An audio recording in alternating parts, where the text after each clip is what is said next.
the war as it enters week 5, and Donald Trump's war plans seem to be going haywire. Because what else explains US going after civilian infrastructure in Iran and boasting about it? Iran's tallest bridge has been struck, killing 8 people and injuring almost 100. A so-called obliterated Iran now appears to be anything but obliterated. They now claim to have shot down an American fighter jet. In fact, the Iranian media has also claimed that an American pilot may have been captured. The frustration is showing. Trump, the commander-in-chief of US forces, has directed the US Army chief to step down right in the middle of the war. What led to this sudden change of leadership? Was it an attempt to quell a rebellion brewing in the ranks amidst growing disagreements with Trump's battle plans, or is it part of a bigger strategy to look for scapegoats in a war that America is clearly doesn't seem to be winning? Because the US president has also ousted Attorney General Pam Bondi, triggering speculations that FBI Director Kash Patel and Director of National Intelligence Tulsi Gabbard could be next on Trump's firing list. The question now is, are these signs of Donald Trump increasingly getting impatient and looking for scapegoats? And what will this translate into? Escalation or end of war? That's the question we're asking. To hit them extremely hard over the next 2 to 3 weeks. We're going to bring them back to the Stone Ages where they belong.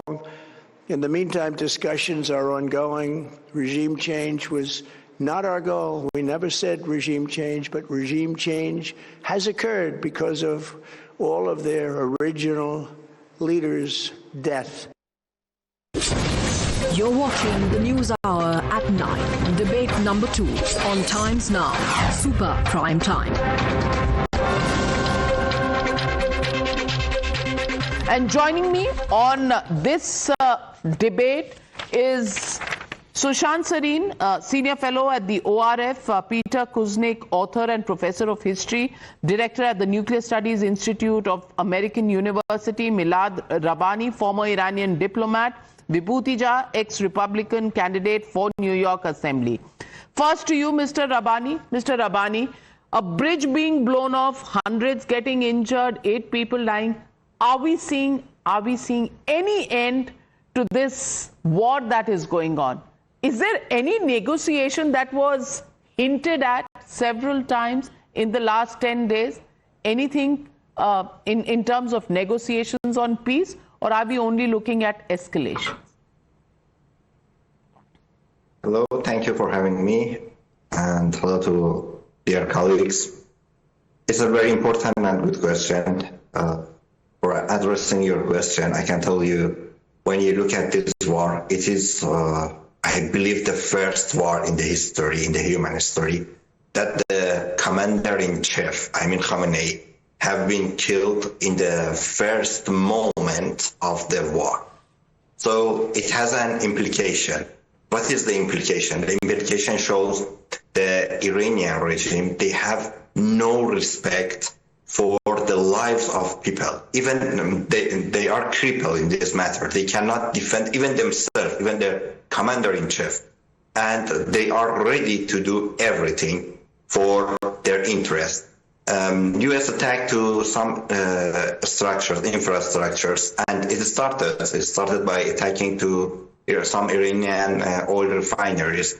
And it will continue in the next days. And if Trump thought with this pretext he can submit the regime, it's a big mistake. It is absolutely gibberish for the regime. They don't care about their infrastructures, as they don't care about the life of people. By destroying the infrastructures, by killing more people, the regime will take it as disadvantage. And I want to tell you, even still there is no funeral ceremony for Khamenei, the killed person. You know why? Because the regime knows how to take the advantages of this. They are looking for a good moment to do it, to provoke more people. Many people in Iran, they were opposite of the regime. Okay. But now with this Trump did, they return to Trump. And if Trump continues this, I see, for your answer the question, addressing your question, I see the escalation. The only way to stop this war is the worry that the world is staring at. And Vibhuti Jha, I want to ask you, does Trump have a plan? You know, from negotiations on peace to escalation to targeting of bridges and infrastructure to peace talks also simultaneously being spoken about, to the latest round of sacking of highly placed individuals. Just what is the plan B, plan C, plan D that Trump seems to have? Thank you, Navika. The point is very simple. Geopolitical analysis and events do not happen in a bar or a tea shop. These are plays made in advance for whatever the country wants to do. And in my opinion, what has happened with reference to Trump's policy is a kind of a US policy itself, that every single president, right from God knows when, has been talking about Iran will not be allowed to have nuclear weapons, uranium enrichment and all that. All presidents have failed to protect the world, and with that promise. As a result of which, Trump is a man of action, and he says, let me do it. If nobody else did, I'm going to do it. Barack Obama gave $1.7 billion to Iran in cash. We know that. This is not a story. The point here is very simple. There is only one element of negotiation, and that element is no uranium enrichment, no nuclear facilities. That is a US condition from God knows when. Even in Munich conference, I remember Lindsey Graham talking to a forum in which Dr. Jaishankar was there, that we have offered complete nuclear technology for civilian purposes. But Iran must decry that it will not, Iran must confirm it will not have nuclear. But these are things of the past, Mr. Jha. Today we are sitting at the crossroads where Trump has now begun sacking his own people. I just want to get in Sushant Sareen. Sushant Sareen, the general being sacked, what does this show? Plans going awry, not exactly according to the strategy that was thought of before the plan. Even Bondi being sacked, talk of Kash Patel and Tulsi Gabbard. Is this desperation that is showing? Is it lookout for scapegoats that is showing in the United States of America? After Sushant says what he says, then I would like to comment on that. Thank you.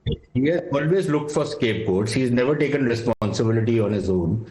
And he still thinks he's in a kind of a reality show of The Apprentice, where he's simply telling people you are fired. But look, as far as Pam Bondi is concerned, that's, I think, a local domestic political issue. She wasn't able to deliver on everything he wanted. And as far as the general is concerned, or the series of generals who have been sacked, we're not entirely clear whether it has something to do with the war and as it's going, because I don't think the army generals are really calling the shots insofar as the military operations are concerned. They obviously would be involved, but perhaps there could be some disagreements out there. But there are some reports which suggest that the general was resisting orders by the defense secretary to sack a lot of senior generals or to withhold their promotions, and he was protesting against that. And perhaps he was seen as a bit of an inconvenient character, somebody with a bit of a spine, somebody who would, which is what the culture in the American system has been, that you do tell your political bosses how exactly you feel about things. And then, of course, it's up to them whether they accept or reject. Now, under normal circumstances, the political bosses would probably reject a representation made by generals or an advice given by generals, and the generals would accept it or resign. But in this particular case, it seems that it's a completely different kind of an administrative mindset, where even if you have a difference of opinion, that means you are disloyal, and that means that you need to leave your position. It seems to be more of that than anything else. Of course, the war is not going according to plan. And I don't think you need to be a genius to, unless, of course, you're a Trumpian and you've completely lost your mind. It is very clear that whatever they had thought, the assumptions, the rather heroic assumptions with which they entered the war, thinking that it will all be over in a matter of days, it hasn't played out that way. The reaction from the Iranian side hasn't been what was being anticipated. The Iranians have actually upped the ante to a point where the entire globe is hurting now, and everybody is blaming the Americans for it because they have not thought this thing through. For Trump to say that, in the future everything will be fine, look, in the future we will all be dead anyways, right? So we don't know what is the future he's talking about. And the kind of difficulties which many countries around the world are already facing. Navika, you haven't spoken about it. None of the Indian channels have spoken about it. Just on our border in Pakistan, over the last 1 month or so, petrol prices have gone up by over 100%. Over 100%. Can you imagine the kind of problems which are being inflicted on countries around the region? And civilians and common people around the world, yes, absolutely, they're having to pay a price. But there is a one-upmanship that seems to be going on. President Trump says he's the greatest, and Peter Kuznick, yes, he's the greatest, maybe, but an F-15 has been downed by Iran. A bridge has been targeted by the United States of America. A pilot has been captured by Iran. State of Hormuz, the US and Israel wanted to keep it open. It's not really in their control just yet. Just what's going on, and where are the goals of the war now, and where is the end of the war according to the original plan? Can you please educate our viewers on which way this is going? This war is an absolute disaster in every possible sense. It's not only illegal, according to international law, it's deeply immoral. And the leadership in the U.S. is so incompetent that it's become a laughingstock around the world. If it wasn't so serious, because people are being killed, infrastructure is being destroyed, the repercussions are felt globally, it would be funny. But it's not funny. Even though Trump says it's fun to keep on bombing sites on Karg Island, this is not fun. This is deadly serious. And the potential for escalation or just going out of control is enormous right now. The war is not going well for anybody. There are no winners here. There are losers. The United States is the biggest loser. Iran is the second biggest loser. Maybe Netanyahu thinks he's winning. Israel has been trying to get an American president to go to war with Iran for more than 3 decades. They finally found one who's stupid enough and ignorant to take their bait. They told him he'll go down as the greatest and bravest American president of all time. He's going to go down as the biggest fool. As a historian, I can tell you without any doubt, if historians were asked who is the worst American president in history, it's going to be almost unanimous. That is Donald Trump. And we see the way he's like a cornered beast right now. He's in a desperate situation. He's lashing out. He's firing people. He's looking for scapegoats, but he's not able to find them because this is his war. It was a war of choice. A war that we got into based on lies, which is not uncommon in American history, but at least when George W. Bush lied about weapons of mass destruction in Iraq, he spent a year trying to convince the American people.